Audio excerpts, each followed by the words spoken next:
Welcome to our channel. Today we how to activate connect Trello to Airtable using Zapier. Quick tutorial step by step clearly. To start, open your browser and navigate to Zapier's website. Log into your Zapier account, or create a new account if you don't already have one. Once logged in, click on the Make a Zap button located at the top of the dashboard. In the Trigger app search bar, type and select Trello.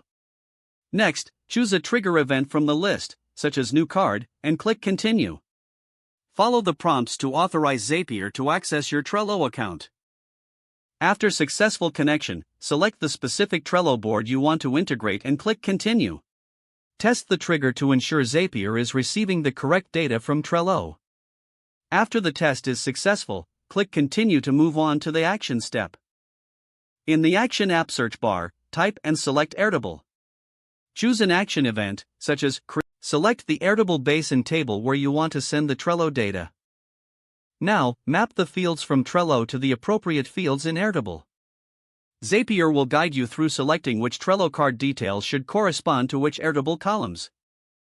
Once your fields are mapped correctly, click Continue.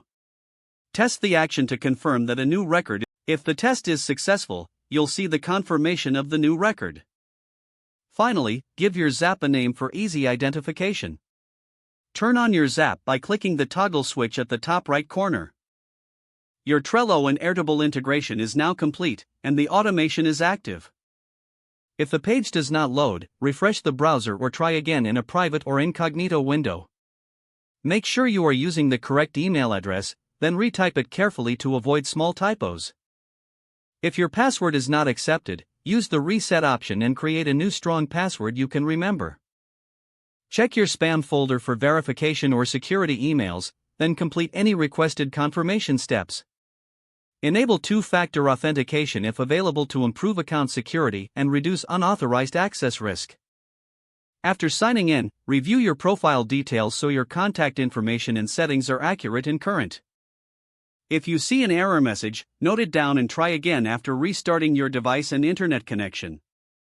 Log out when you finish, especially on shared devices, to keep your account and payment information secure. If the page does not load, refresh the browser or try again in a private or incognito window. Make sure you are using the correct email address, then retype it carefully to avoid small typos. If your password is not accepted, use the reset option and create a new strong password you can remember. Don't forget to like this video and subscribe to our channel for more step-by-step tech guides.